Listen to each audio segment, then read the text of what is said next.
নমস্কার বন্ধুরা, ছোটখাটো রান্নাঘরে আপনাদের স্বাগত।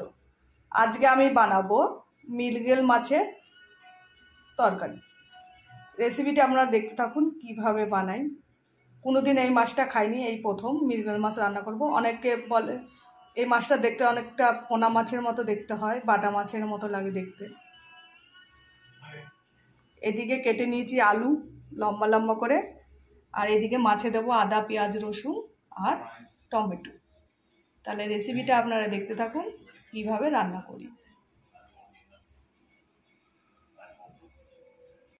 প্রথমে মাছটা আমি নুন হলুদ মাখিয়ে নেব, লবণ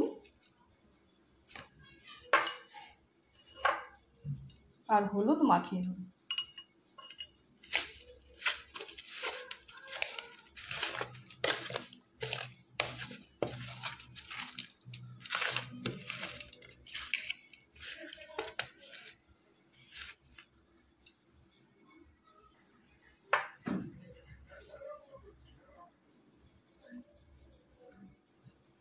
মাছটা নুন হলুদ মাখানো হয়ে গেছে, এবার চলুন রান্নাটা শুরু করে দিই।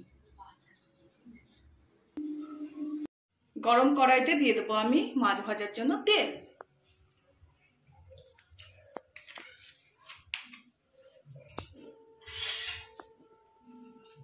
তেলটা গরম হলে এক এক করে মাছগুলো আমি ছেড়ে দেবো। তেল ভালো মতো গরম হয়ে গেছে, এবার এক এক করে মাছগুলো আমি ছেড়ে দেবো।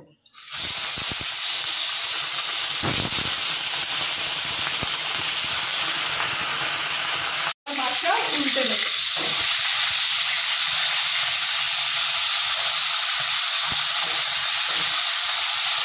এই পিঠটা ভালো মতো ভাজা গেছে, পরের পিঠটা ভালো করে ভেজে তুলে নেব। মাছ আমার ভাজা হয়ে গেছে, এবার আমি মাছগুলো তুলে নেব।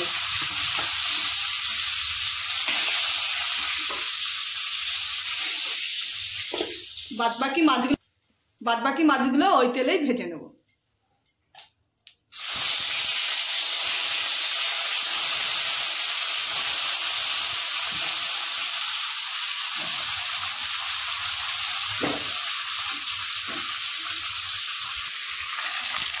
এদিকে মাছ ভাজা হতে হতে ততক্ষণে আমি মশলাটা করে নেব।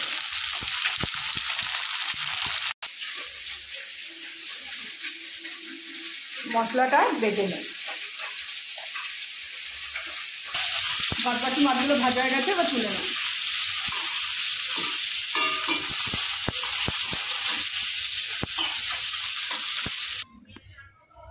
এবার ফোড়নে দিয়ে দেবো আমি তেজপাতা আর শুকনো লঙ্কা।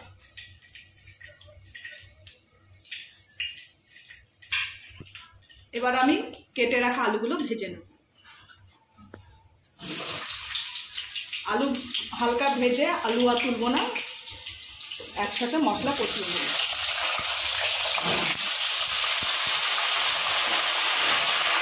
এবার আলু ভাজার জন্য সামান্য পরিমাণ দিয়ে দেবো একটু হলুদ, আর দিয়ে দেবো লবণ পরিমাণ মতো।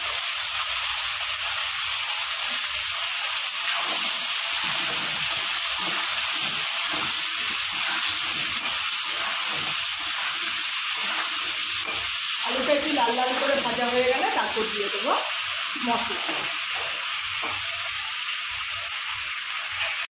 মশলার পেস্টটা। এখানে টমেটো, আদা, পেঁয়াজ, রসুন সব একসাথে পেস্ট করে দিই।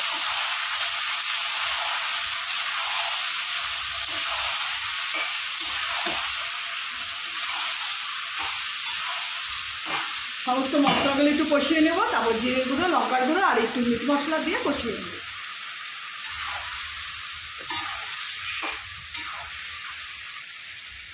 কিছুক্ষণ কষানোর পর ওই মশলাগুলো দিয়ে দেবো। সমস্ত মশলাগুলো ভালো করে কষিয়ে নিয়েছি, এবার দিয়ে দেবো জিরে গুঁড়ো, লঙ্কার গুঁড়ো আর মিট মশলা, হলুদ। এক এক করে সমস্ত মশলাগুলো দিয়ে দেবো।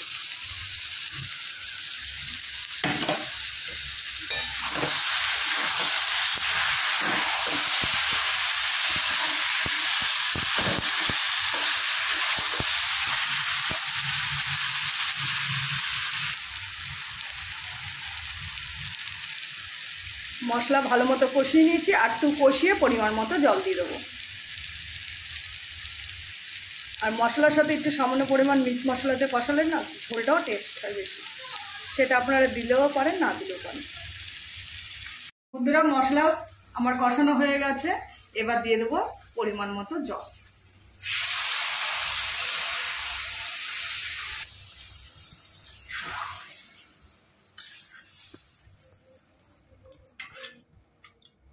আলু ভাজার সময় প্রায় সিদ্ধ হয়ে এসছে, আর মশলা দিয়ে কষিয়েছি আরও সিদ্ধ হয়ে গেছে, বেশিক্ষণ সিদ্ধ করতে হবে না। ঝোলটা টকবক করে ফুটলেই মাছ দিয়ে ধনেপাতা দিয়ে নামিয়ে নেব। ঝোল টকবক করে ফুটছে, আলুও সেদ্ধ হয়ে গেছে, এবার আমি মাছটা দিয়ে নামিয়ে নেব।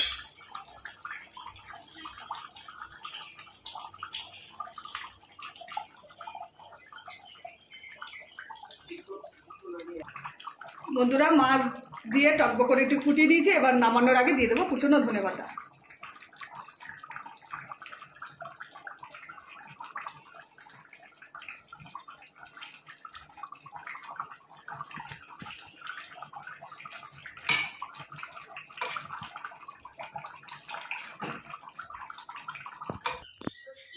বন্ধুরা, রেসিপিটা যদি ভালো লেগে থাকে একটা লাইক কমেন্ট শেয়ার করে দেবেন, আর চ্যানেলটি সাবস্ক্রাইব করে দেবেন, আর কমেন্টে জানাবেন রেসিপিটি কীরকম হয়েছে।